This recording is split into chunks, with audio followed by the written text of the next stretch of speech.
ہیرا کو دکھ اس بات کا تھا کہ پاشا اور اس کے درمیان زبانی لڑائی جھگڑے بڑھ کر مار کٹائی تک بھی پہنچ گئے تھے۔ جب پہلی بار پاشا نے ہیرا پر ہاتھ اٹھایا تو وہ صدمے سے ساکت ہی رہ گئی تھی، مگر پھر یہ روز کا معمول بن گیا تھا۔ پاشا جب نشے میں ہوتا یا گھر کے خرچے سے پریشان ہیرا کوئی سوال کرتی تو پاشا اسے مارنے سے گریز نہیں کرتا تھا۔ ہیرا کی سمجھ میں نہیں آتا تھا کہ محبت کے دعوے کرنے والا پاشا اتنی جلدی کیسے بدل گیا ہے۔ وہ اکثر حسرت سے سوچتی کہ کاش محبت کے خالی خولی دعووں سے ضروریات زندگی کا دوزخ بھی بھرا جا سکتا۔ امی، میں کوشش تو کر رہی ہوں کہ پاشا کسی طرح کام پر لگ جائے۔ اگر پاشا کام پر جانے لگا تو میں ٹیوشن سینٹر چھوڑ دوں گی۔ ہیرا نے کہا تو ریحانہ منہ بنا کر رہ گئی۔ پاشا سے کسی کام کی امید رکھنا بیکار ہی ہے۔ میری بات سن، تو ایسا کر کے رہنے کے لیے میری طرف آ جا۔ تجھے وہاں کس نے سنبھالنا ہے؟ اچھا ہے، تجھے بھی کچھ دن آرام کرنے کا موقع مل جائے گا۔ ریحانہ کے کہنے پر ہیرا سوچ میں پڑ گئی۔ ٹھیک ہے امی، میں کچھ سوچتی ہوں، ہیرا نے نیم رضامندی سے کہا۔ اسے یقین تھا کہ پاشا یہ سنتے ہی صاف منع کر دے گا۔ اگر وہ گھر سے چلی گئی تو گھر کی ذمہ داری کون اٹھائے گا؟ مگر ہیرا کی حیرت کی انتہا نہیں رہی جب پاشا نے یہ سنتے ہی اسے ماں کے گھر رہنے کی اجازت دے دی اور کہا، بہت اچھا فیصلہ کیا تم نے۔ ویسے بھی زمانے کا دستور ہے کہ پہلا بچہ میکے میں ہوتا ہے۔ پاشا نے ایسے کہا جیسے اس کے سر سے بہت بڑا بوجھ اترا ہو۔ ہیرا کا دل چاہا کہ اس سے کہے کہ دنیا میں باپ بھی اپنی اولاد کے لیے بہت کچھ کرتے ہیں، مگر پھر چپ رہی، کیونکہ اس کی حالت ایسی نہیں تھی کہ وہ پاشا کے بھاری ہاتھوں کی ضربیں برداشت کر سکتی۔ ہیرا نے اپنا مختصر سا سامان پیک کیا۔ ایک کمرے کے گھر میں تھا ہی کیا، پاشا اور اس کی ضرورت کی چند چیزیں، کباڑیے سے لی ہوئی ایک میز اور چند کرسیاں، باورچی خانے میں ایک چولہا اور استعمال کے چند برتن۔ ہیرا جیسے کبھی گھر سجانے سنوارنے کا بہت شوق تھا، اب اس پرانے اور مختصر سے سامان کو بھی غنیمت سمجھتی تھی، کیونکہ ہر دوسرے مہینے انہیں کرائے کا گھر چھوڑنا پڑتا، تو مختصر سے سامان کی وجہ سے کسی دوسری جگہ شفٹنگ میں بھی آسانی رہتی تھی۔ مگر یہ ہیرا کا دل جانتا تھا کہ اس خانہ بدوشی جیسی زندگی سے وہ کتنی اکتا چکی تھی، مگر اپنے ہاتھوں پہنی گئی بیڑیوں کی وجہ سے لب سینے پر مجبور تھی۔ بہار کی ایک خوشبو بھری دوپہر میں ننھی سی پری نے اس کی ممتا بھری گود میں پہلی بار آنکھ کھول کر دنیا کو دیکھا تھا۔ ہیرا گلابی کمبل میں لپٹی سرخ و سفید سی بچی کو دیکھ کر بے ساختہ رو پڑی۔ بچی خوبصورتی میں ماں باپ دونوں پر گئی تھی۔ ریحانہ کے ساتھ ساتھ ہیرا کی دونوں بہنیں بھی اسپتال میں موجود تھیں۔ بچی کی پیدائش کی خبر سن کر اس کے سسرال سے بھی سب آ گئے تھے۔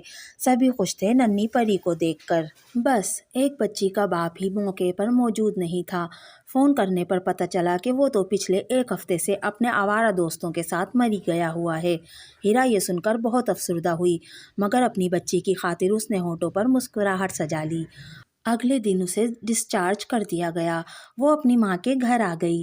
بچی کا نام اس نے حیا رکھا، جو سب کو بہت پسند آیا تھا۔ بچی 10 دن کی تھی جب پاشا نے اسے پہلی بار دیکھا۔ وہ جو بچی کی پیدائش کا سن کر دل ہی دل میں بہت ناراض ہوا تھا، بچی پر نظر پڑتے ہی اس کا پتھر دل ایک دم ہی موم ہو گیا۔ اس دن اسے پہلی بار احساس ہوا کہ بیٹی کیوں باپ کے دل کے اتنے قریب ہوتی ہے۔ ہیرا نے اسے دیکھ کر منہ پھیر لیا۔ وہ پاشا کے رویے سے بہت دل برداشتہ ہوئی تھی، مگر پاشا کو اس کی رتی برابر بھی پرواہ نہیں تھی۔ وہ بہت آرام سے پلنگ پر لیٹا بچی سے کھیلتا رہا۔ ریحانہ نے داماد کو دیکھ کر رات کے کھانے کی تیاری شروع کر دی۔ وہ بھلے پاشا کو دل سے پسند نہیں کرتی تھی، مگر یہ بھی سچ تھا کہ وہ اس کی بیٹی کے سر کا تاج تھا، جسے سر پر بٹھا کر رکھنا اس کی مجبوری تھی۔ رات کو پرتکلف کھانا پاشا نے بہت مزے لے کر کھایا۔ کھانے سے فارغ ہونے کے بعد سگریٹ سلگا کر گلی میں نکل گیا۔ کچھ دیر کی چہل قدمی کے بعد واپس آیا تو ہیرا نے چونک کر اس کی طرف دیکھا۔ تم گھر نہیں گئے؟ پاشا نے پاس ہی جھولے میں سوئی ہوئی حیا کو دیکھا اور جھک کر نرمی سے اس کا گال چھویا تو وہ نیند میں کسمسا کر رہ گئی۔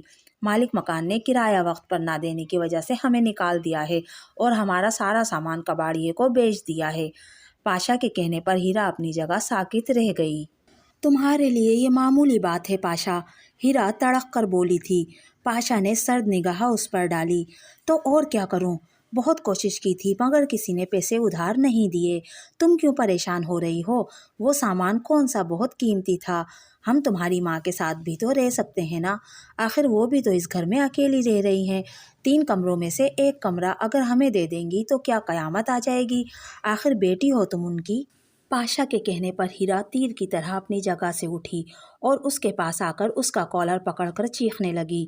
تو یہ سارا کھیل تم نے جان بوجھ کر کھیلا ہے تاکہ بہت آرام سے میری ماں کے گھر پر قبضہ کر سکو، مگر ایک بات یاد رکھو پاشا، میں تمہاری کوئی بھی سازش کبھی کامیاب نہیں ہونے دوں گی۔ پاشا کا ہاتھ اٹھا اور اس کے چہرے پر نشان چھوڑ گیا۔ ہیرا لڑکھڑا کر پیچھے کی طرف گری تھی۔ ریحانہ بھی شور سن کر وہاں بھاگی چلی آئی، بیٹی کو فوراً آگے بڑھ کر سہارا دیا۔ کچھ عقل کرو پاشا، تمہاری بیوی کی حالت ایسی ہے کہ تم اس پر ہاتھ اٹھاؤ، کچھ اور نہیں تو اپنی معصوم بیٹی کے بارے میں ہی سوچ لو۔ اب شور کی آواز سے ڈر کر ننھی حیا بھی رونے لگی تھی۔ پاشا غصے میں کچھ کہتا رک گیا اور غصے سے پاؤں پٹکتا گھر سے باہر نکل گیا۔ ریحانہ نے سسکتی ہوئی ہیرا کو سہارا دے کر اٹھایا اور بیڈ پر بٹھا کر چپ کرانے لگی۔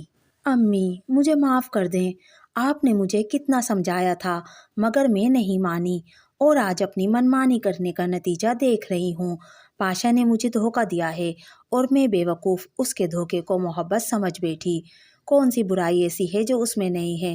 شراب، نشہ، غیر عورتوں سے تعلقات، جوا، اب میں آپ کو کیا کیا بتاؤں امی، میں نے بہت کوشش کی مگر میں ہار گئی۔ ہیرا نے 2 سالوں کا غبار آج آنسوؤں کے ساتھ نکال دیا تھا۔ ریحانہ اسے سینے سے لگائے تسلی دیتے ہوئے خود بھی رو پڑی۔ اولاد کا دکھ دیکھنا آسان نہیں ہوتا۔ پاشا کے سلوک نے ہیرا کو باغی بنا دیا۔ اس نے سوچ لیا کہ اگر پاشا کو اس کا احساس نہیں ہے تو وہ بھی مزید پاشا کے ساتھ نہیں رہے گی۔ پاشا کچھ دن کے بعد حیا سے ملنے آیا تو ہیرا نے صاف منع کر دیا، جس پر پاشا بہت چراغ ہوا، مگر اب کی بار اس نے ہیرا پر ہاتھ اٹھانے سے گریز کیا تھا۔ ہیرا نے اس سے طلاق کا مطالبہ کر دیا، جسے سن کر پاشا حیران رہ گیا، مگر پھر اس نے بھی ایسی شرط رکھی کہ ہیرا بھی دل تھام کر رہ گئی۔ طلاق لینے سے پہلے ایک بات اچھی طرح ذہن میں بٹھا لینا، میں اپنی بیٹی تم سے چھین کر لے جاؤں گا، پھر بھلے تم کسی بھی کورٹ کچہری میں اپنی بچی کی کسٹڈی کے لیے دعوے کرتی رہنا، اور ایک بات، میں ایک بار حیا کو لے گیا تو تم ساری عمر اس کی شکل دیکھنے کو ترس جاؤ گی۔ پاشا دھمکی دے کر چلا گیا مگر ہیرا کی جان نکال کر لے گیا تھا۔ ہیرا جانتی تھی کہ پاشا کسی حد تک بھی جا سکتا تھا، وہ کمزور عورت ہو کر پاشا کا مقابلہ نہیں کر سکتی تھی۔ ریحانہ نے ساری صورتحال جان کر کچھ سوچا اور پھر ہیرا کو لے کر پاشا کے گھر چلی گئی۔ پاشا کے والدین نے تحمل سے ساری بات سنی اور بہت افسوس کا اظہار کیا۔ وہ شروع سے ایسا ہی ہے، خود غرض اور بے حس، اس کی بڑی بھابھی نے نفرت بھرے لہجے میں کہا۔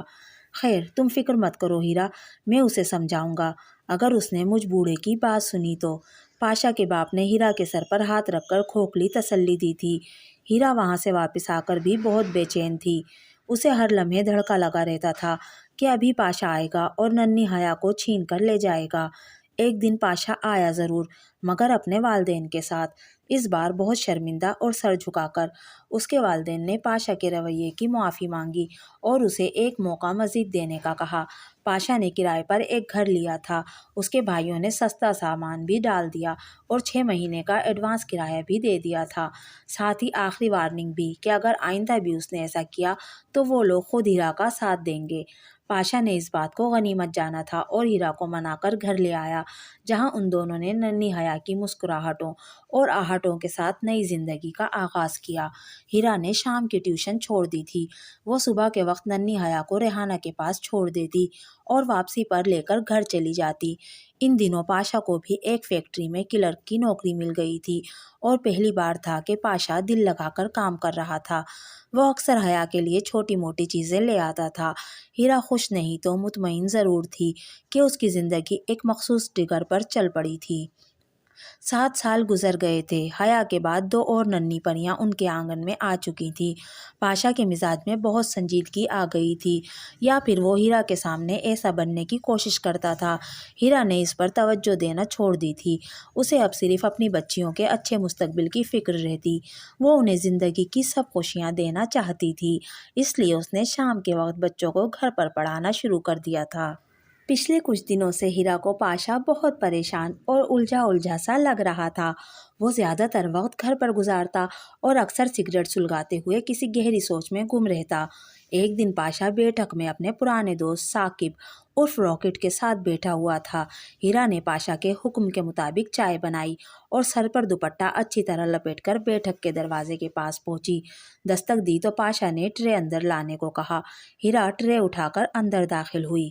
ثاقب نے اسے دیکھ کر فوراً سلام کیا۔ ہیرا نے آہستگی سے جواب دیا اور ٹرے میز پر رکھ کر خاموشی سے واپس مڑ گئی۔ دروازہ بند کرتے ہوئے ثاقب کی آواز اس کے کانوں سے ٹکرائی تھی۔ حیرت ہے پاشا، گھر میں اتنی نایاب چیز کے ہوتے ہوئے بھی تو پریشان ہے۔ اب تیرا مسئلہ حل ہو جائے گا۔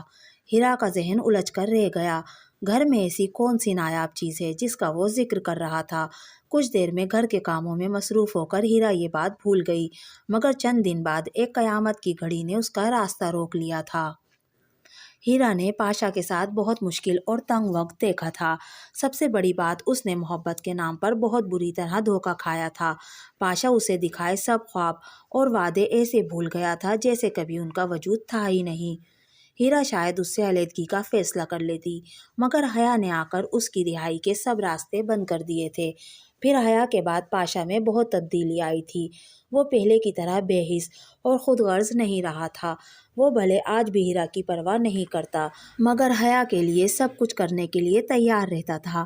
حیا میں اس کی جان تھی۔ وہ حیا کی چھوٹی چھوٹی فرمائشیں پوری کرنے کے لیے کسی بھی حد تک جانے کے لیے تیار رہتا تھا۔ ہیرا یہ تو جانتی تھی کہ وہ اپنی بری فطرت سے باز نہیں آیا، اس لیے آج بھی اس کی عاشقی کے قصے سننے کو ملتے رہتے تھے۔ اکثر کوئی نہ کوئی کام میں اس کی بے ایمانی اور دھوکہ دہی کا ذکر ضرور کرتا تھا۔ کئی بار پاشا کو پولیس بھی پکڑ کر لے گئی تھی، مگر کوئی ثبوت نہ ملنے کی وجہ سے وہ چھوٹ جاتا تھا۔ ہیرا یہ سب خاموشی سے دیکھتی رہتی، مگر وہ اب پاشا کے معاملات میں نہیں بولتی تھی۔ مزید 2 بیٹیوں کے ہونے سے یہ فرق پڑا تھا کہ اب پاشا پولیس کے چکروں میں نہیں پڑتا تھا۔ شاید اسے بھی یہ احساس ہونے لگا تھا کہ وہ 3 بیٹیوں کا باپ ہے، جن کی کل کو شادی بھی کرنی ہے۔ اگر باپ کی ایسی ریپوٹیشن ہوگی تو کون ان کے گھر رشتہ لے کر آئے گا؟ وقت کے ساتھ ساتھ پاشا میں یہ سمجھداری آ گئی تھی کہ بظاہر سب کے سامنے اچھے بن کر رہنا ہے، مگر در پردہ اپنے سب کام کرتے رہنا۔ مگر اس سب کے باوجود وہ بہت بری طرح ایک مسئلے میں پھنس گیا اور اس بار اسے بچاؤ کا کوئی راستہ نظر نہیں آ رہا تھا۔ اس لیے تو اس کے دن کا چین اور رات کا سکون ختم ہو کر رہ گیا تھا۔ پاشا جس فیکٹری میں کام کر رہا تھا، وہاں اس نے ثاقب کی مدد سے بہت بڑا ہاتھ مارا اور مال کا ایک بہت بڑا حصہ غائب کر دیا، جسے بیچ کر انہیں کافی منافع ملا۔ مگر بہت جلد اس بات کی خبر فیکٹری کے سپروائزر کو ہو گئی۔ فیکٹری کے مالک نے پہلے ہی تحقیقاتی کمیٹی بنا دی تھی۔ اصل رپورٹ سپروائزر نے دینی تھی، جو خود بھی بہت بے ایمان اور 2 نمبر آدمی تھا۔ وہ پاشا کے بارے میں اور پاشا اس کے بارے میں بہت اچھی طرح جانتا تھا۔ دوستو، یہ تھا ناول حادثہ کا دوسرا حصہ۔ جلد ہی اس ناول کے تیسرے اور آخری حصے کی ویڈیو اپلوڈ کر دی جائے گی۔ اگر آپ کو میری آج کی ویڈیو اچھی لگی تو پلیز میری ویڈیو کو لائک کیجیے، میرے چینل کو سبسکرائب کیجیے۔ ملتے ہیں اگلی ویڈیو میں، تب تک کے لیے اللہ حافظ۔